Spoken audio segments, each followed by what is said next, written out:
A blessed evening to all of you who are here in this shrine, and also those who are joining us through this live stream. Once again, I would like to focus this reflection on the first reading today from that beautiful book of the prophet Hosea. And at the core of this reading today, and others, of course, is the relationship between God and His people. And in today's first reading, the prophet employs the image of a vineyard, no? An image taken from the agriculture, and he uses this as an image of how Israel relates with God. And we see here the drama of the people of God, no, as a vine, no, a vine that is luxurious, it says, with fruits that matches its growth. And ironically, he says the prophets sees that the more abundant fruit, the more altars were built,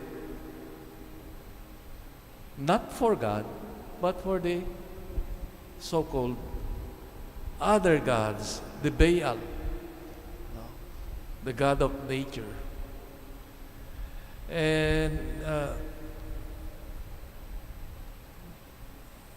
the prophet sees here the temptation of the people of God of putting more their trust in the riches, or in these gods of agriculture, they call gods, and they build and they adore, and so the temptation is real, no? That in the midst of prosperity, many times we are disoriented, just as the people of God during his time, the prophet Hosea. So the Lord is warning us, as He warned through the prophets of old, to be careful and not to place our trust in the prosperity, in our prosperity of our investments, of our lives, etc. While these are all gifts from God, yet they can also mislead us and lead us farther from God.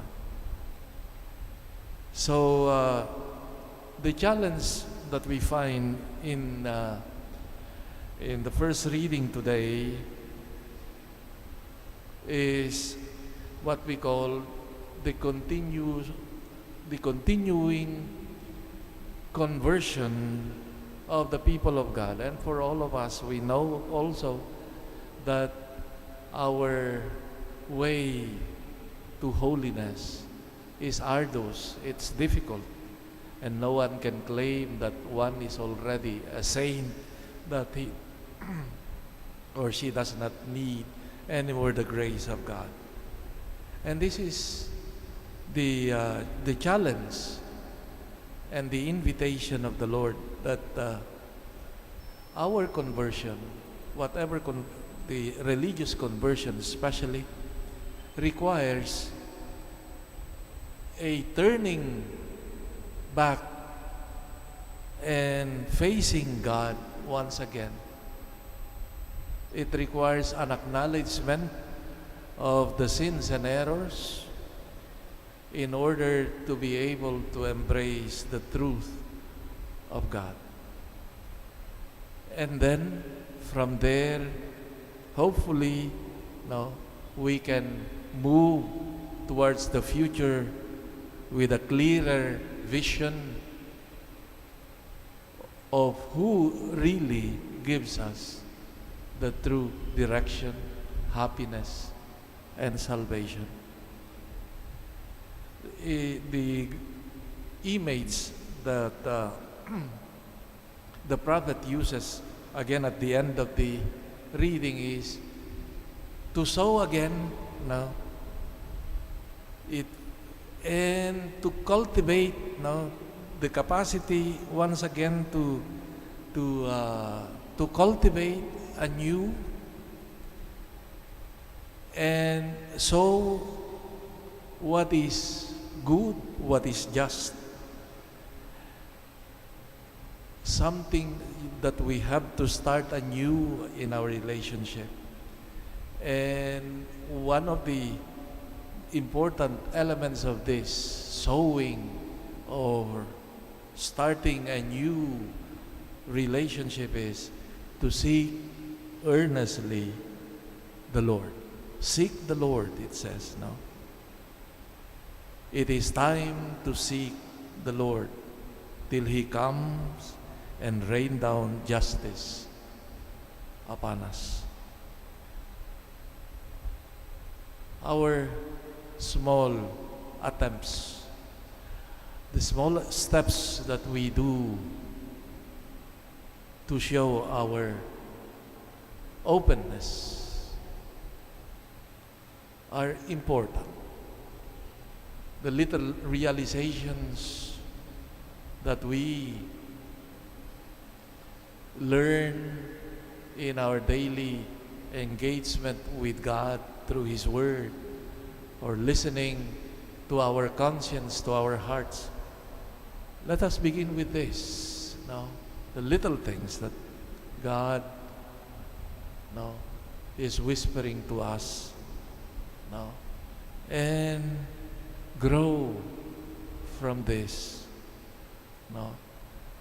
And we ask the Lord that as we, that our journey towards holiness, towards the fullness of that life of Christ, no, may we have the courage always to begin anew, as the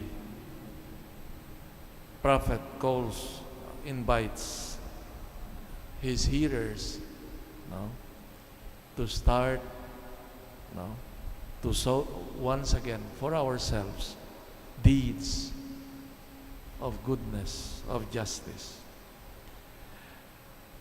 May our participation in this Eucharist help us to continue to grow in our desire, in our attempts to follow the ways of the Lord. Amen.